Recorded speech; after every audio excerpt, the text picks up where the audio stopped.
Everything's delayed, but I'm just going to get started.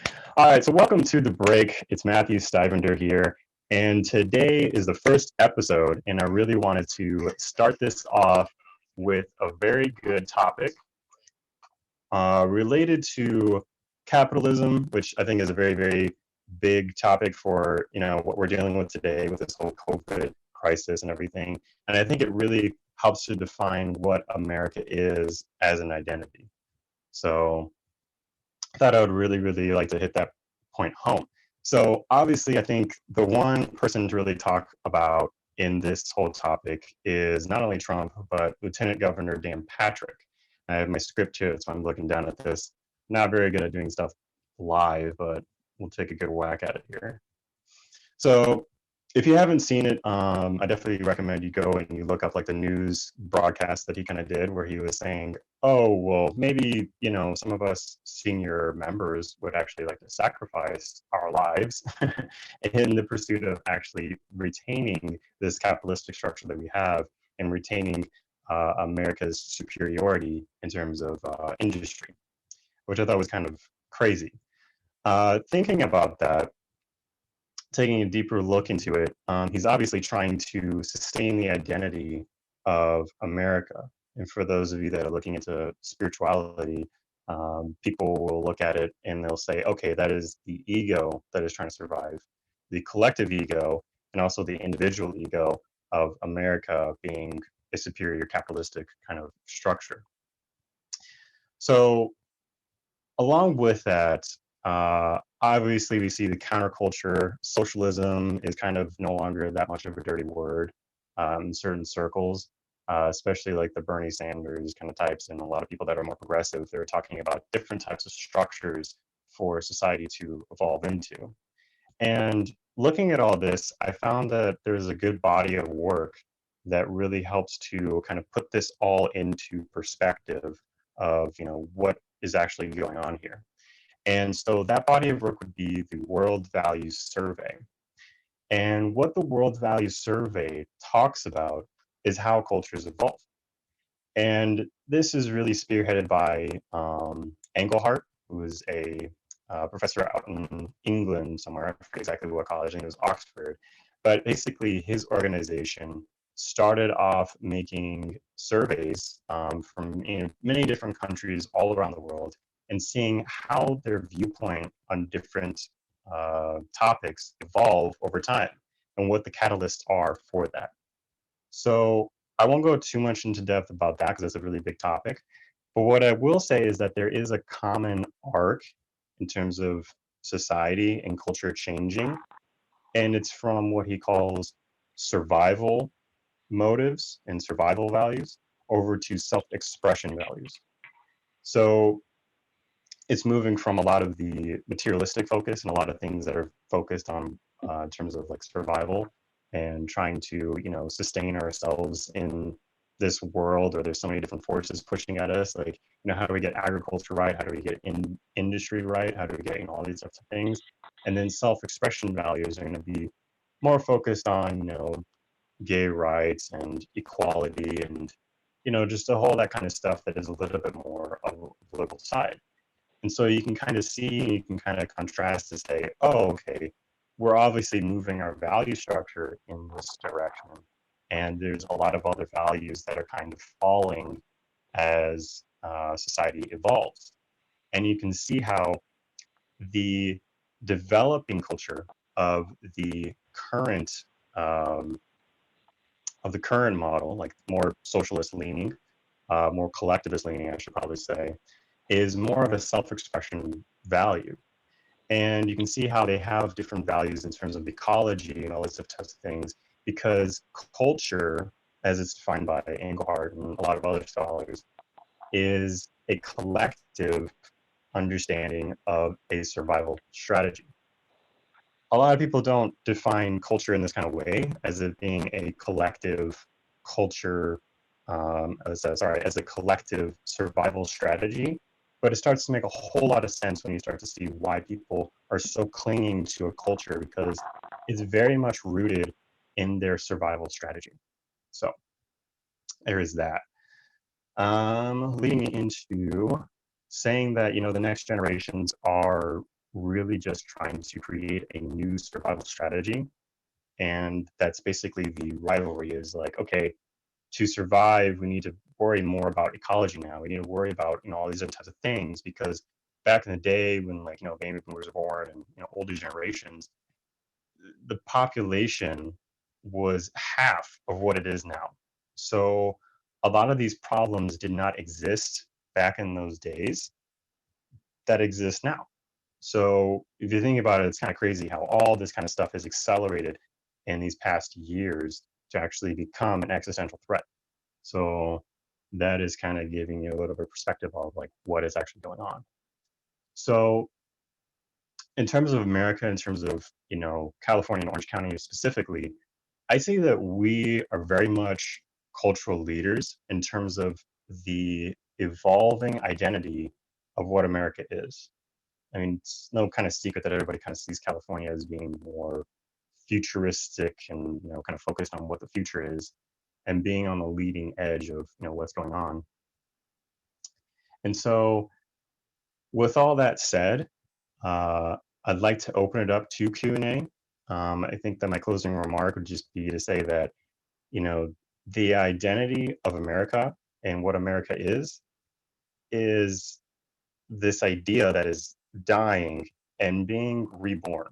That is kind of like the central thesis of what I kind of want to put out to you guys is that it's like America is now kind of leaving, quite literally, quite a few people are dying because of, the policies that we have in place where we have, Trump saying that we should be more individualistic, a lot more capitalistic focused. And that's kind of leading to a lot of, you know, bad repercussions because we have this idea that this is what has helped us survive before, but now we're seeing that a more collective and cohesive plan and working with everybody together is what's going to actually advance us into the future. So with all that said, that's what I wanted to say. I'm going to take the mic out and then open it up to people asking questions and stuff. So.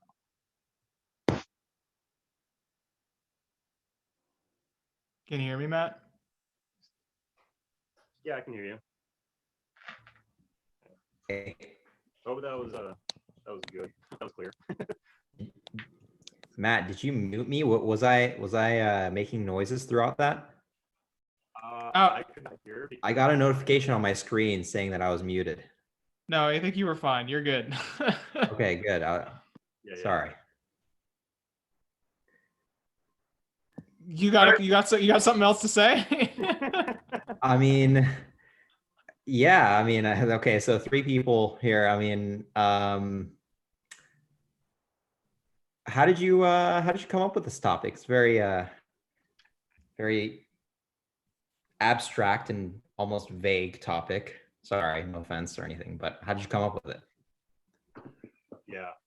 I guess I had a different kind of understanding of what this means today because I think it's so it's so like in your face. It's like the lieutenant governor, he was saying like, well, I don't know, maybe that we should like, nobody asked me, like maybe I wanted to like, sacrifice my survival and my well-being for this idea of like America and the structure of America surviving.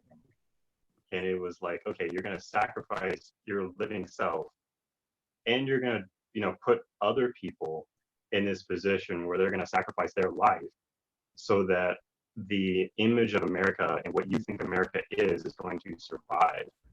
And so it's this philosophical understanding, this abstract understanding of what America is that comes directly in contact with your actual physical survival. So I thought it was just something I could not ignore it. Like when I heard that and I saw Trump kind of pushing at the same kind of line of logic, it was like, okay, this needs to be explained a little bit in a broader context of how culture is evolving. So I like your internal debate or internal, thought process that you're going through. I think a lot of us maybe are going through that as well. I got, kind of 2 comments, thoughts, whatever. Specifically as it relates to identity, I would say the history of America is an ever evolving identity. I mean, you can go back to, Jamestown, Plymouth, where the identity was, escape for religious freedom. Jefferson wanted America's identity to be one of, agrarian farmers. The Industrial Revolution continued to change our identity, then became, workers' rights and whatever. And so the idea of an American identity, I think, has been something that's been ever evolving, and a certain section of America has never been comfortable with, or has always been wanted to push forward. And so in some ways, this is status quo for us. It's just what's going to be the new normal, or the new shift. And I guess more generally, what I would say is, for me, the problem I see with that debate or that evolution is what we have maybe now more than ever is on the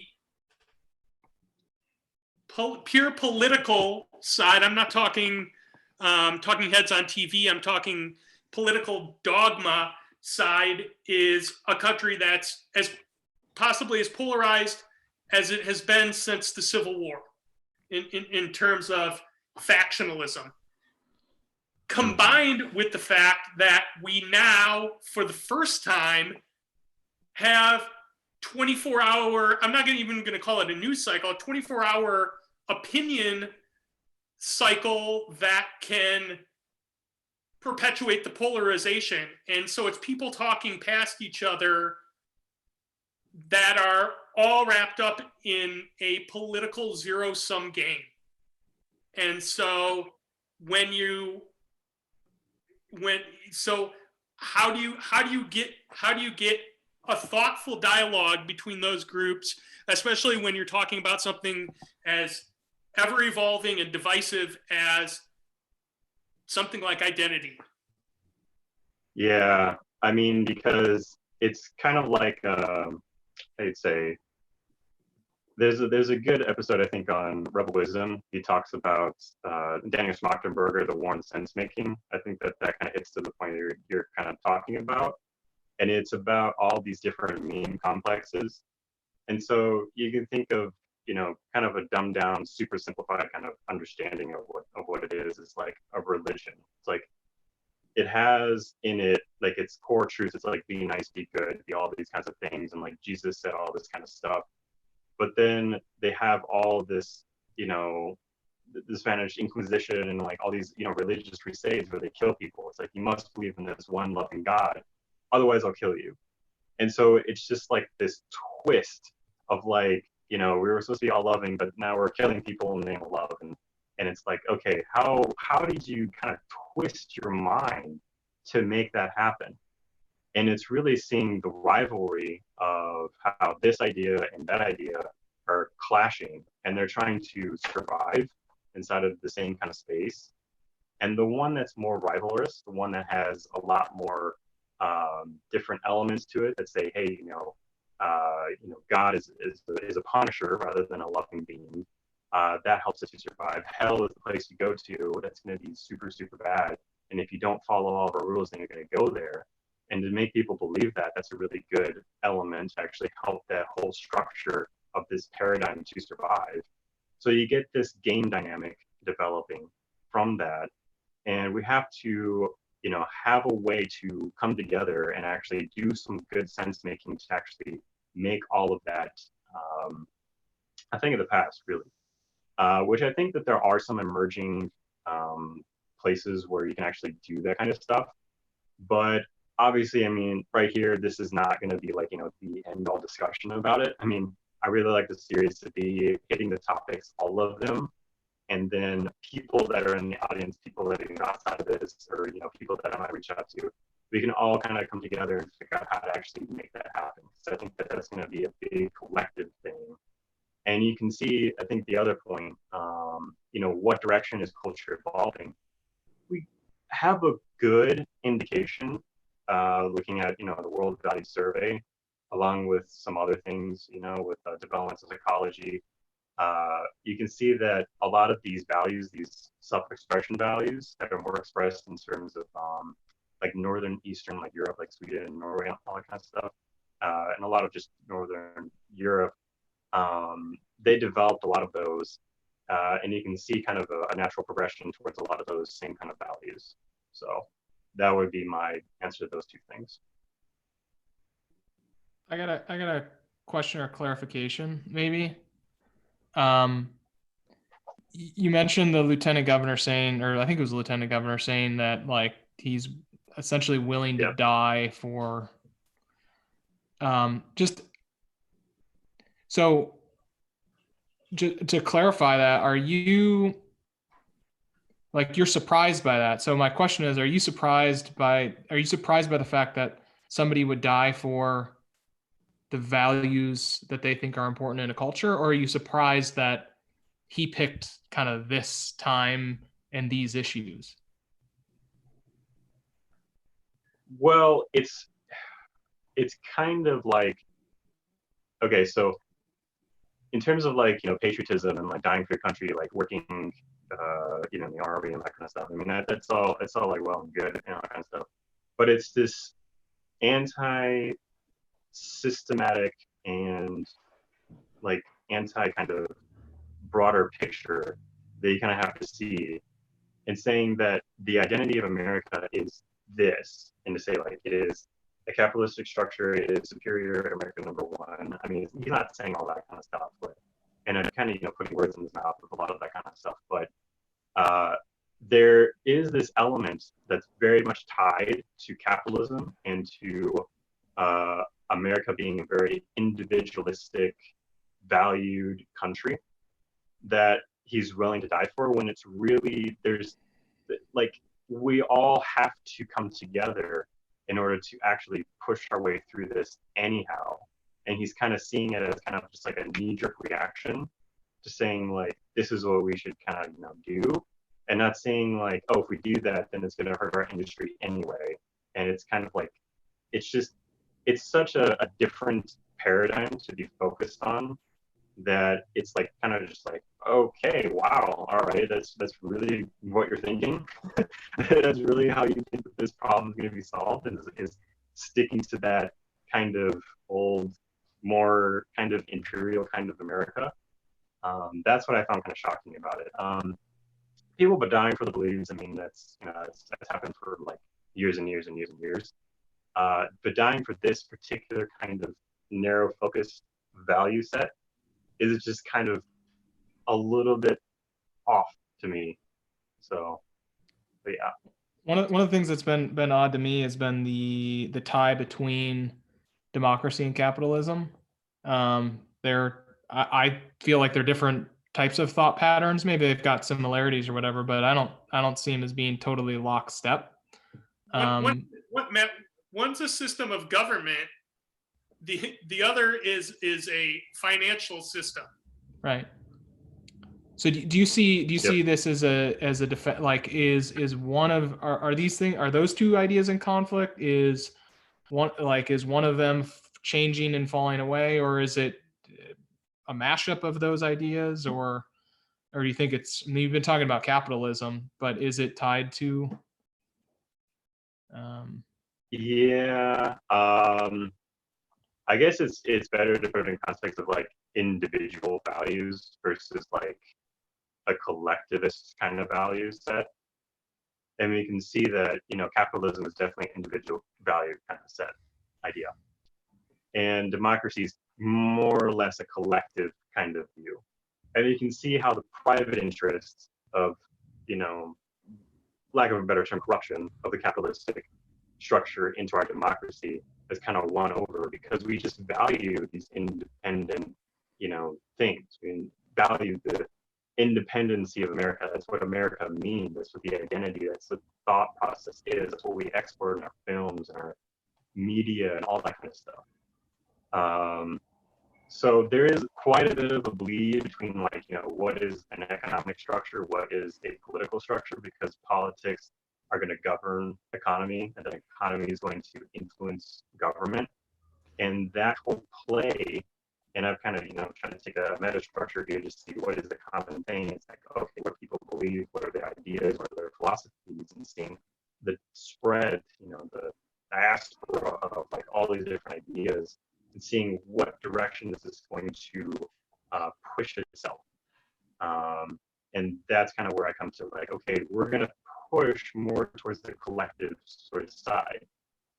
One, because it's better for our survival as a whole country in this infinitely complex structure that we're just ever evolving into. I mean, like everything with the internet makes everything a lot more connected and a lot more, complex with advancements in technology. I mean, weapons of mass destruction are probably going to be developed and be a lot more accessible. So we have to, have a lot more interconnectedness, not only in America, but with other countries. And if we have this identity of like being America and America's, we're going to worry about ourselves and, forget about the rest of the world. It's like, well, at a certain point, you can't really do that. You can't like forget that like, this crazy fringe terrorist group gets a weapon of mass destruction. It's like all of a sudden, all that stuff over there that's like not related to America, we don't have to worry about that because it's not America. That's not within our identity as an American. We have to worry about that now. And so seeing how the next generation sees those types of things, like that's just one example, seeing all these different types of things, taking this in, and then trying to talk with other people that are like-minded and create a new culture. You can see that come up, and I think that that's really, really cool. And I guess fitting back to the main point is that I feel that this cling to our like love and passion for the old American like capitalistic structure is just a bit backwards in terms of what I think is the new approach. I hope that answers your question. I don't want to make it seem like I'm talking circles. No, it's good. Try to give you as much as I could. No, I appreciate it. Yeah. So moving forward, what kind of topics can we expect here? I'm not entirely sure. I mean, I really kind of wanted it to be more of an emergent thing because, more of a what? I don't want it to just be like me having a talking head, just being like, this is what I think about everything. It's like, I want to have a little bit of back and forth. But it's going to be, a lot of like the topics that are, like hot topics that are kind of going around. It's like, how do you make sense of this world? Like, what are the topics that, everybody's talking about? It's like, capitalism is obviously a big thing that people are talking about, especially now. So it's going to be just more hot topics like this, I guess. I see. Okay. Politics. Go ahead, Matt. I said politics. That's it.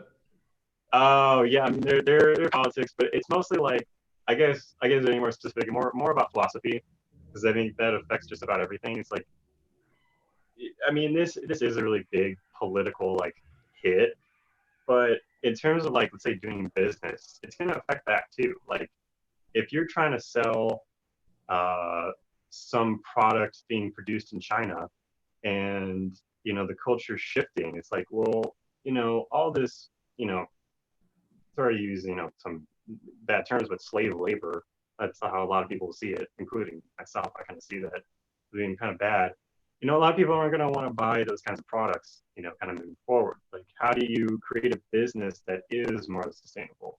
And that's not really so much a political move because politics are going to follow demographics, they're going to follow culture. They're kind of an emergent property of the emerging culture. So I won't necessarily hit on politics so much, but it is going to kind of lend itself to be a little bit about politics, or a lot. Kind of like sitting at the nexus of politics and economics. How can we move forward as an altruistic society? Yeah, I mean, kind of putting words in your mouth, or is that? Yeah, I guess defining. That's yeah, something. I mean, it's like. That's what I think about every single. What are the emerging tools?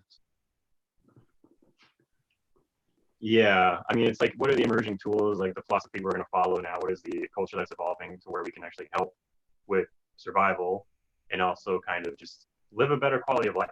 I mean, that's kind of what I try to do with any venture that I have, is to improve the quality of life. And I think that's what everybody tries to do, whether it's for themselves or for themselves and other people, or just other people. That's, you know, that's a big part. So.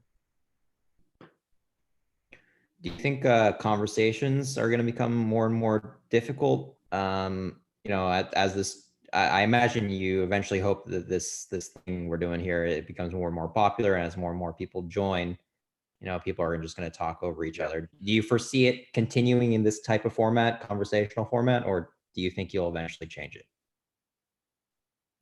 I think that it'll be, yeah, I think it'll probably be this, a lot more long form, a lot more like rich, like dialogue about more complex kind of issues. You've seen the rise with it. I mean, there's like Joe Rogan podcast. A lot of people follow, like, you know, Jordan Peterson and like Ben Shapiro even. So there's like this more longer form kind of like in-depth kind of dialogue, and then you can kind of see a lot more stuff that's emerging out of that. That, you know, they actually use terms that are, you know, more systems thinking, sense making, that kind of stuff. So it is in development right now. So in the long term, it will be like that. The actual formalities of how it's specifically structured, I don't know. I'll find my style and what works for who I'm talking to. So. Are the lawn chair conversations ever going to come back?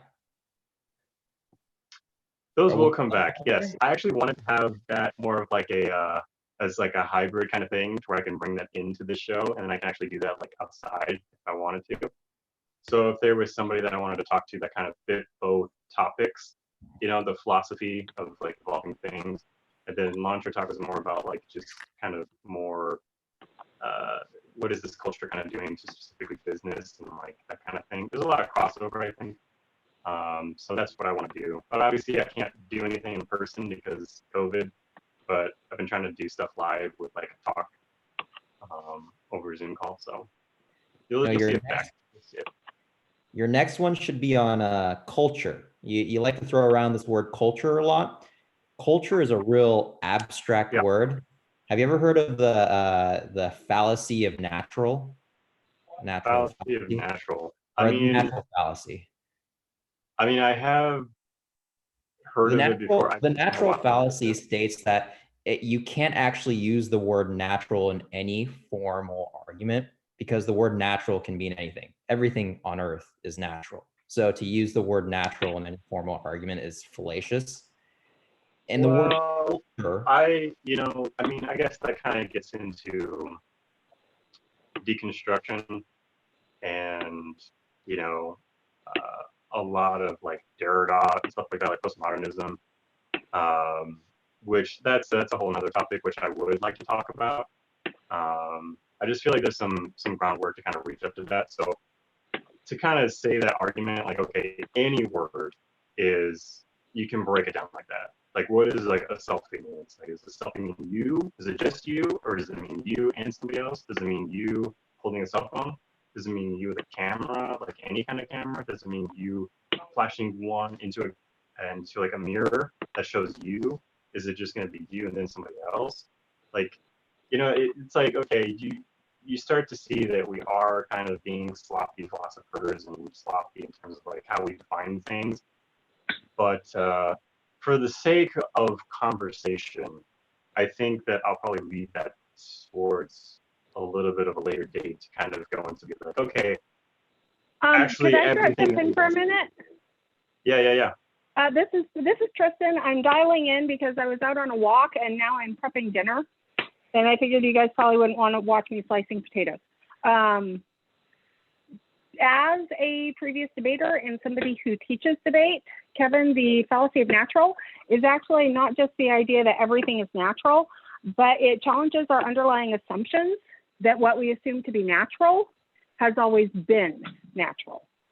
There's a lot with And honestly, you can look at it with a lot of things. There's a lot of people who believe that people who are gay are not natural, that being heterosexual is natural. Is it? Yeah. Is it the only natural thing? No. So the fallacy of natural, Matt, I would say is a lot more than just deconstructivism.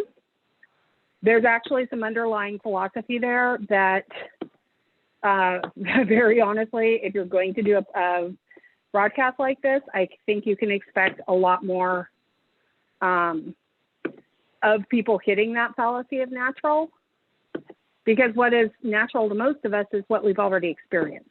And as we know, that can be very different. Yeah. I guess, it kind of, this wasn't like my original topic. I don't know at what point you kind of jumped on, but yeah, I mean, that's kind of partially why I probably wouldn't get into a topic like that, because it's so relative that you'd have to like somehow get everybody to kind of have the same references, and then kind of pull all those references to kind of more of a centralized understanding of what a definition of something is. And so I just kind of steer away from that unless I'm talking to somebody for like one person for like 4 hours straight. Otherwise, it's just like, okay, I don't know if I can actually really describe all of that very well. So. Hey, Kevin Finkbeiner's got a question, or he's got his hand up. Kevin, are you Oh, there? you saw that? Okay, yeah. man. Can you hear me? I can. Yeah. Okay. What's up? Well, first off, I'll admit I had to step away. Had to eat dinner real quick. It was like a minute actually.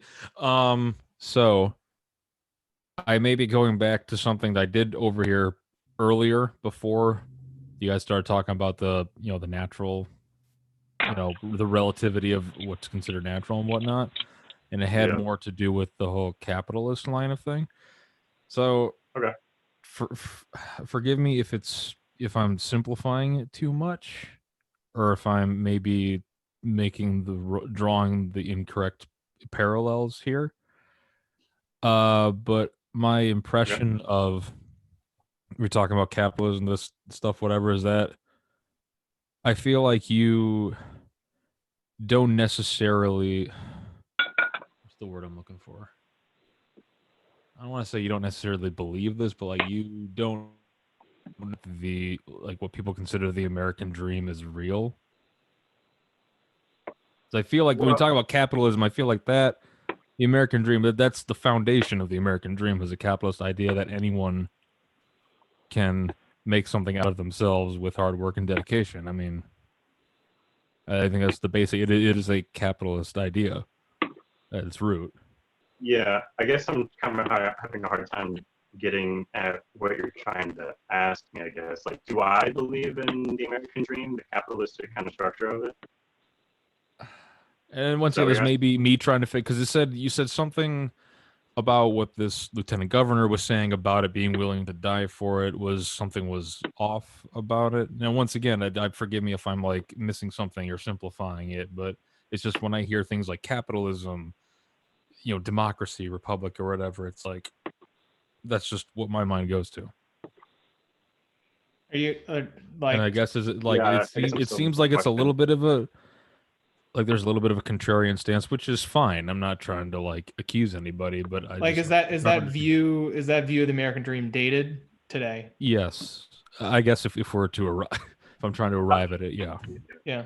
I guess dated probably wouldn't be the right word. I think the right word would probably be that it's going out of style, and that it's not really, like, it's not addressing the issues that we're really kind of faced with, especially like more existentially, and especially more like I guess culturally, in terms of like what our values are evolving into.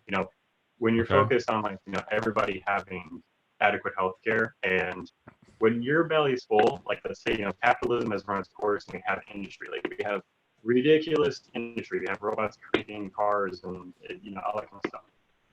When we get all of this material wealth and we get to this point, then we kind of see, okay, now that I have what I want, what I need. Now it's like, okay, how exactly are my values going to shift? Like, how are they going to change? You can see in the World Values Survey and how culture evolves that a culture usually starts off before industrialization as being more religious, a lot more fundamental, and a lot more materialistically focused in terms of like what the pursuits are. And then after industry develops, then they become a lot more secular and a lot more accepting of gay rights and minorities. So you see that very clearly. I'm not saying that that's like a tried and true method that like that works in every single scenario, but it's a very high correlation. So that kind of stuff is what really kind of gets me. And I'm seeing that okay, this guy wants to die for capitalism, and it's like, okay, that's interesting. Okay, that's cool. Why not look at what the current landscape is kind of shifting into, and kind of just accepting that and seeing that that's going to help us with the problems that we have going forward. So I think it's just being tone deaf to like what's really kind of going on. Not to say that that's like outdated, because obviously that's what's going on right now, and whatever people are pushing is what's current. So it's just kind of it's at a clash with stuff going on right now, and I think that it's going to lose the battle eventually. Okay. So, Well, Kevin, I can. Oh, I really like your question, and it hits a chord for me. The I understand that is an American dream, where these ideas really mess up my head is really understanding the purpose of capital in the term capitalism and the function of capital, especially in the growth of companies. And when you look at a company like, let's just cherry pick WeWork, where essentially somebody can walk away with a little over $1 billion and create really no value for anybody. I would argue that the as much work as he may have put into that company, there's something wrong there. And so the immigrant that comes over, and not even the immigrant, dude, like anybody that puts in the time and goes through the hard work and does that process, like, dude, you should make the top end should be unlimited in my mind. of course. But I have this real problem, like personally, with just the function of capital and how we've and really a resource allocation game. And I don't know a better solution. So I'm not actually proposing a solution, but when I really think about just like looking at the stock market, to me, like, makes no sense why the stock market would have gone up over the last week. 16 million people reported unemployment and the stock market went up. It functionally in my head makes no sense. And it's those types of like games that I know this isn't totally related to your question around Sure. the American dream, but I have a conflict in my head of what is hard work.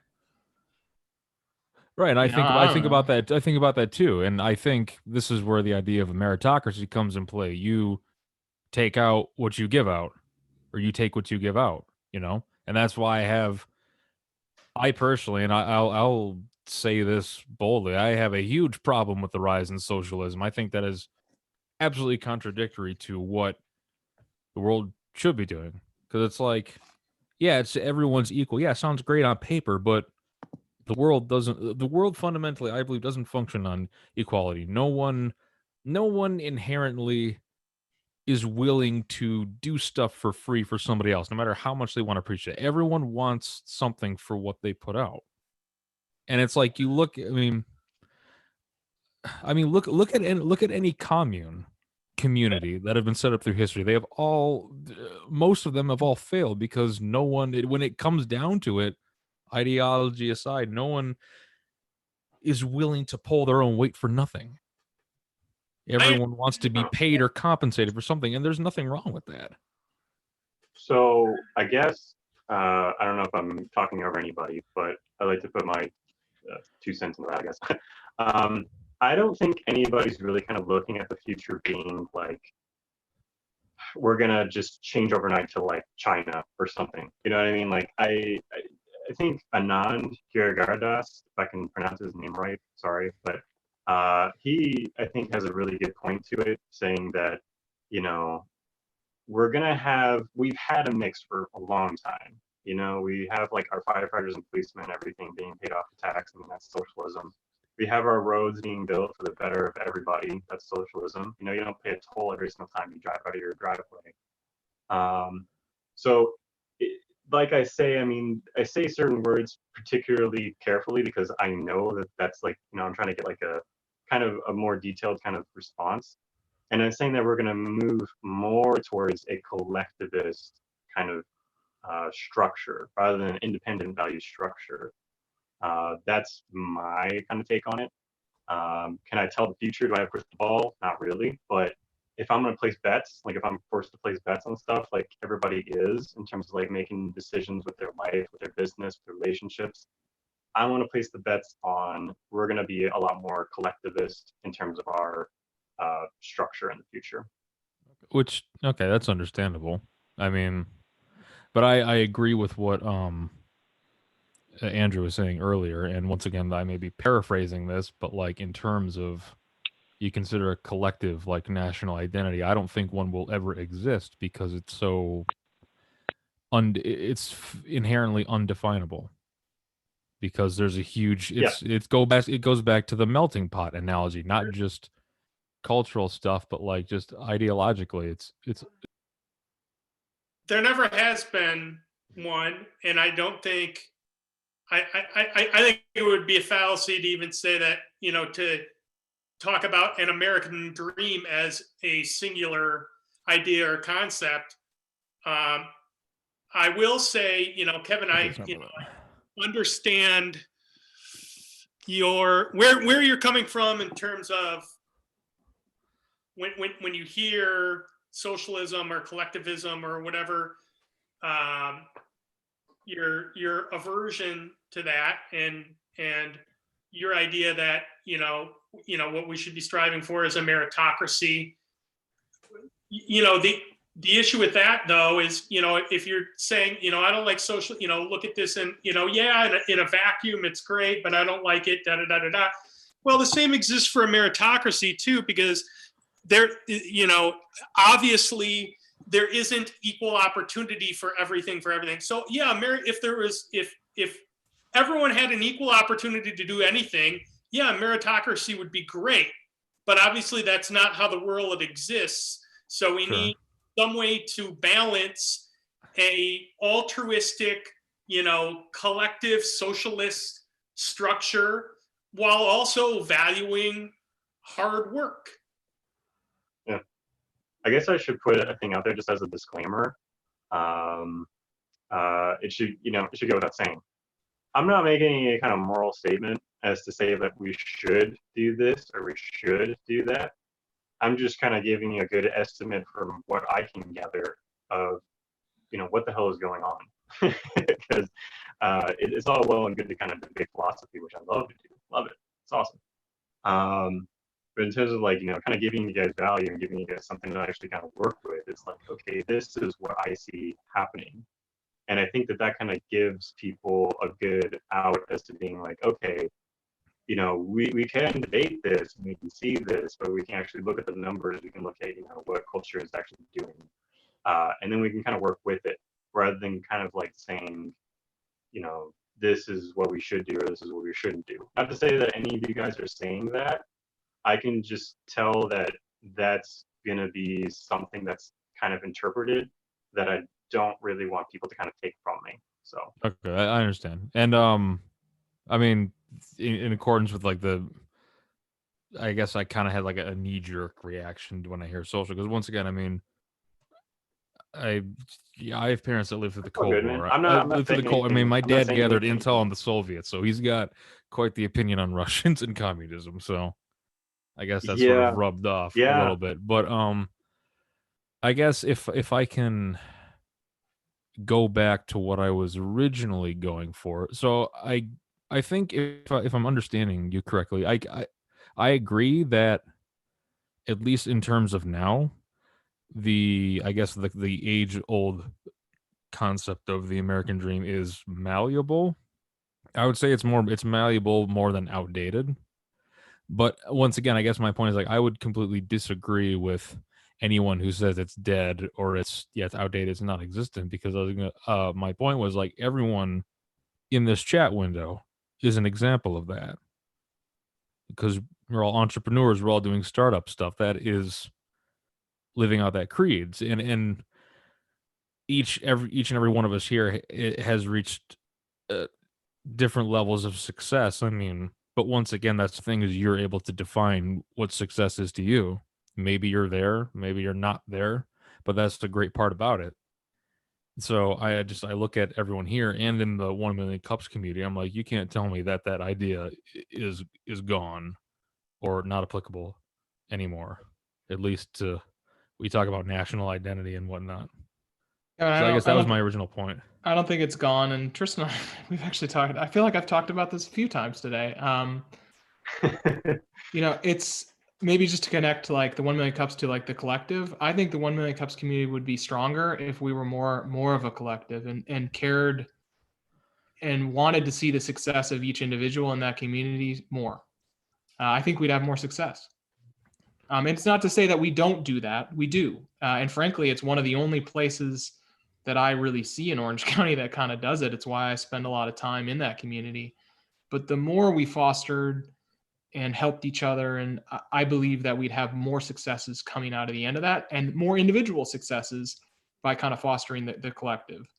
I don't know if that brings some of those ideas together. Yeah, I mean, I think that kind of hits the point of we are like, yeah, I guess that kind of ties together, kind of the 3 points I was kind of talking about is like the culture of America is shifting. Orange County in California in general is kind of a cultural leader, and that we within this, kind of larger structure of Orange County is kind of a leader in itself, of like leading a culture of like, okay, we're collective, but we're also individuals, and we're balancing this kind of idea of like the American dream of like going out and doing that kind of thing, but then like also giving back to community. And there are going to be some trade-offs with that, and kind of seeing that, this is an emergence of like the new kind of structure that we're kind of developing here. And I think that, having a conversation about the philosophy of all that kind of stuff is a valid point. So it's what I want to give to the community. So.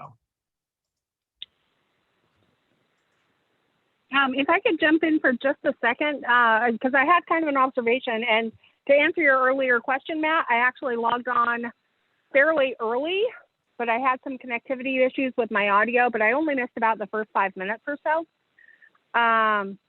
One of the things that, and unfortunately, because I'm not in front of my computer, I'm not sure who said it, somebody was talking about collectivism more or less encompassing altruism on the Venn diagram. And I don't necessarily think that's the case. I think most of you know, if not all of you, I'm one of the organizers for 1 Million Cups, and I put in a lot of unpaid time on that. But a large part, and Matt, this is kind of going to your point, what you were talking about with how capital is viewed. Capital theoretically is based on what it is that we value. And I know for myself, I don't put the highest value on the money I can make. I actually put it on the skills that I can gain, the relationships that I can forge. To me, those have meaning and value. There's a theory out there, and I forget who puts it out, but that there are actually 3 different types of capital. Financial, that's your money. Human capital, that is your personal set of skills. But then also social capital, your network, your relationships with people. So I think that part of that move that you're talking about, Matt, might be moving towards not necessarily this altruism thing. And I am dating myself. If you have not watched the Friends episode about altruism, holy cow, look it up and watch it. Because it's got some really great stuff to say about the idea that there is no such thing as altruism.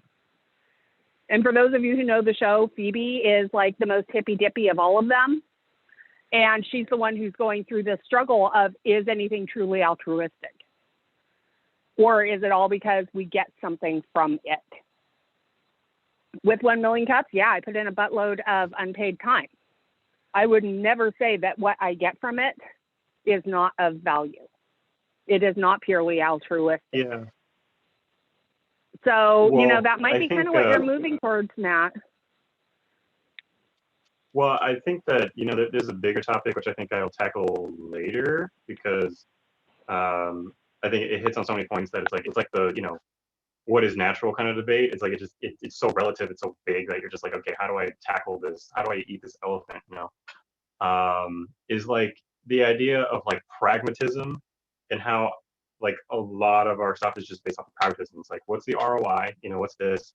And how there's a lot of other things that we do in our life that, aren't really, based off of like, what's the ROI? It's like, what's the ROI of like going to the beach? It's like, sure you can, measure that. Be like, I have 15 units of happiness. Yay. Like, that's what I get out of it. It's like, yeah, but it's like this quantitative, like, ROI kind of thing that like I feel like a lot more of these self-expression values are a lot less focused on pragmatism.